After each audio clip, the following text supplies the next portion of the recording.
ठीक है doctor D के गुप्ता साहब, अब आज का समय ऐसा है कि इंटरनेशनल ट्रैवल होता है। प्लेन में आप बैठिए, एक देश से दूसरे देश, दूसरे से तीसरे, और वायरल बीमारियां ऐसे ही फैलती हैं जैसे कोरोना भी फैली थी। हमने इसे देखा कि 2 साल में दूसरी बार इसे ग्लोबल हेल्थ इमरजेंसी डिक्लेयर कर दिया वर्ल्ड हेल्थ ऑर्गेनाइजेशन ने।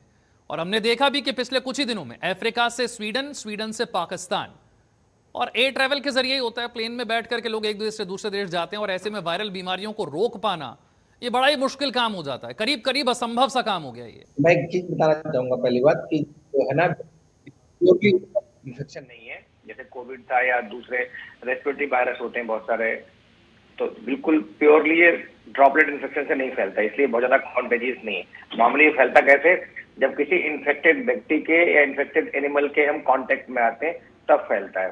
तो इसलिए जितना रैपिडली तेजी से वो फैला है, क्या नाम है, कोविड उतना तेजी से नहीं फैलेगा, ठीक है। क्या नाम है, और जिसका जो सबने बताया कि रोडेंट से एनिमल्स में एक इस तरह से मंकीज में वहां से निकल के आया है, ठीक है।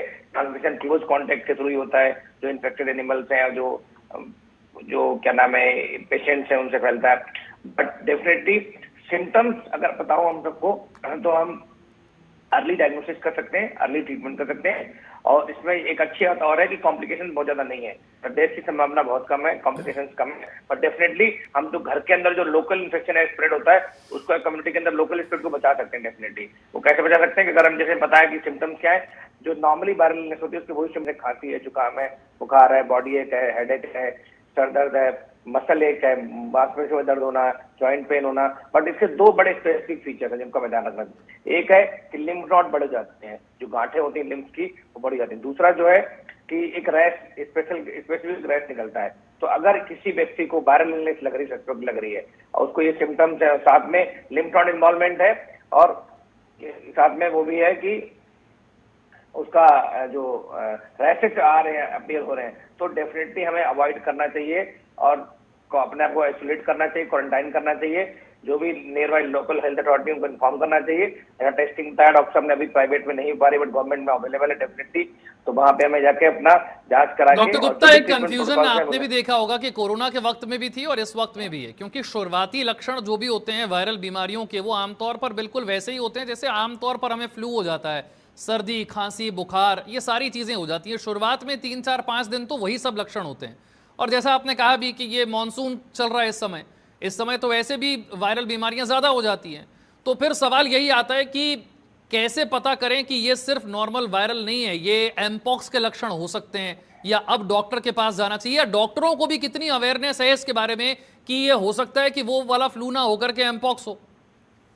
देखिए इस समय एक नहीं, तीन तीन चार चार बीमारियां फैली, तो फैला हुआ है, स्वाइन फ्लू फैला हुआ है, कोविड के भी कुछ केसेस आ रहे हैं, अब मंकी पॉक्स आ गया है, इसके अलावा कुछ और वायरल इलनेसेस होती हैं। तो कहीं न कहीं अगर आपको सिम्टम वायरल फ्लू के हैं, तो एक तो सबसे इंपॉर्टेंट बात है कि क्वारंटाइन करें, आइसोलेट करें, दूसरे लोग को इन्फेक्ट ना करें।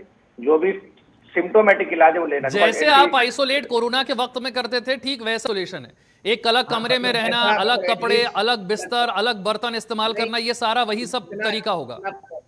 नहीं बैठा, डेफिनेटली मास्क अच्छे से लगा सकते हैं, हैंड हाइजीन का ध्यान रखें, और जो भीड़ भाड़ वाले इलाके ना जाए, बाहर ना स्प्रेड करें, अपने लोकल कमरे में आइसोलेट करें जब तक आपके सिम्टम डिसेपियर नहीं होते। बिकॉज इस समय फ्लू के, स्वाइन फ्लू के केसेस आ रहे हैं, कोविड के भी आ रहे हैं, इवन मंकी पॉक्स के अभी हमारे यहाँ तो नहीं है, बट डेफिनेटली बहुत प्रिकॉशन रखनी चाहिए।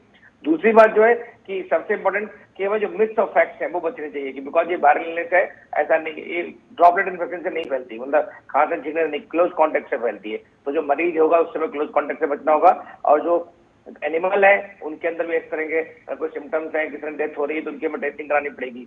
एक और बात है, जो वल्नरेबल ग्रुप कौन है जिसको मंकी पॉक्स होने की संभावना है, वो बहुत इंपॉर्टेंट है। जो प्रेग्नेंट महिलाएं हैं उनके अंदर इन्फेक्शन की संभावना और कॉम्प्लिकेशन की संभावना ज्यादा होती है। इन्फेक्शन तो बराबर है बट कॉम्प्लिकेशन की संभावना ज्यादा होती है, बिकॉज उनके अंदर अगर फीवर हाई ग्रेड आएगा, या बॉडी एक होगा, हेडेक होगा, रैशेस होंगे, लिम्फ नोड इन्वॉल्वमेंट होगा, तो डेफिनेटली प्रीमेच्योर लेबर पेन, तो प्रीमेच्योर डिलीवरी की संभावना हो सकती है। जो नवजात शिशु होगा हो सकता है प्रीमेच्योर हो। तो एक तो प्रेग्नेंट महिलाओं को ध्यान रखने की जरूरत है, चाहे वो पाकिस्तान हो या जिस देश में फैला हुआ उस समय।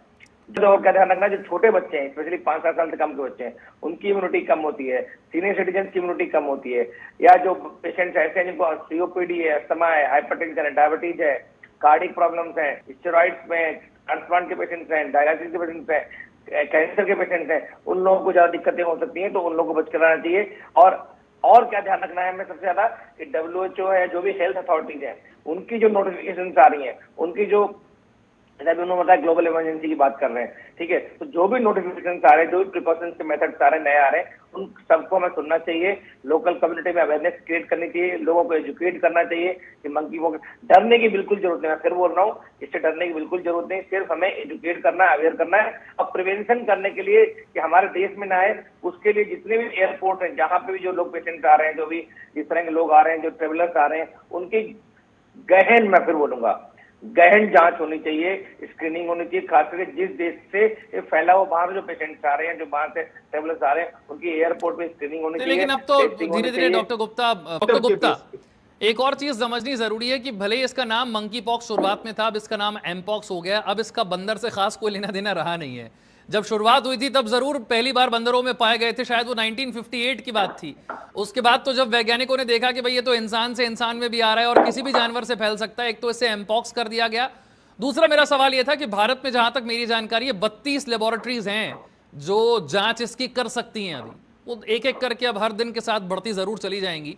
अभी अगर ऐसी कोई परिस्थिति आती है तो हम एक देश के तौर पर, एक मेडिकल सिस्टम के तौर पर कितने आपको तैयार नजर आते हैं? नहीं, देखिए, पहली बात मैं बता रहा हूँ, ये बहुत कॉन्टेजियस डिजीज नहीं है। अगर फैलेगी भी तो धीरे धीरे फैलेगी, ठीक है। और भारत का जो हेल्थ केयर इंफ्रास्ट्रक्चर है वो बहुत मजबूत है। अगर इस तरह की बीमारी की बात करते हैं जो बहुत कॉन्टेजियस नहीं है, और डेफिनेटली मैं फिर बोलूंगा कि ये ड्रॉपलेट इन्फेक्शन इतना तेजी से नहीं फैलती है, मिलेगा ऐसा नहीं, टाइम नहीं मिलेगा। और बात करें कि 32 लेबोरेटरी थी, तो 32 को हम 320 में कब कन्वर्ट कर देंगे? ये सब 24 घंटे 48 घंटे का काम है। बिकॉज हमें एक मशीन रखनी है, प्रोसेसिंग यूनिट रखनी है, और जो कुछ जो रीजन चाहिए होते हैं टेस्टिंग के लिए, वो चाहिए होते हैं। तो कोई, बिकॉज एमपॉक्स था नहीं, तो इसलिए हमारी इस तरह की लैब की सुविधा कम लेबोरेटरीज में थी, तो ये भी कोई बहुत बड़ा चैलेंज है।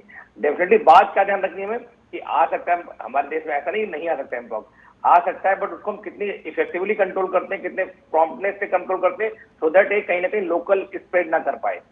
एक बड़ा पेंडेमिक, बड़ा एपिडेमिक करने की क्षमता है, बट ऐसा बहुत कॉमन नहीं है, इसीलिए क्षमता है, पोटेंशियल इसलिए डेवलप। 2 साल पहले की अगर मैं बात करूं, 2022 की, तो करीब 116 देशों तक ये पहुंचा था जब इसे ग्लोबल हेल्थ इमरजेंसी बताया गया था। मैं ये समझना चाह रहा हूं कि जो सबसे वर्स्ट कंडीशन होती है वो क्या हो सकती है।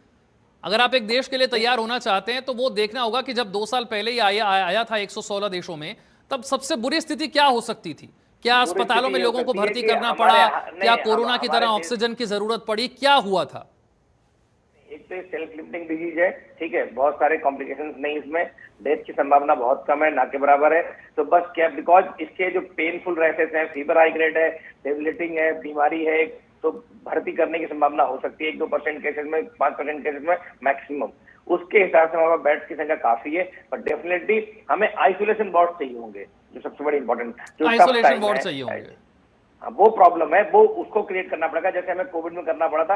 वो एक टफ टास्क होता है, बिकॉज हमारे पास दूसरे जो बहुत सारे पेशेंट्स होते हैं उनको भी ट्रीट करना पड़ता है। तो आइसोलेशन वार्ड क्रिएट ना करने पड़े, बहुत बड़ी महामारी के रूप में ना फैले, इसके लिए हमें अभी से प्रिवेंशन पे फोकस करना चाहिए। चाहे वो स्क्रीनिंग हो, चाहे वो आइसोलेशन हो, चाहे क्वारंटाइन हो, टेस्टिंग हो, उसका इजाफा करना चाहिए, उसको बढ़ाना चाहिए।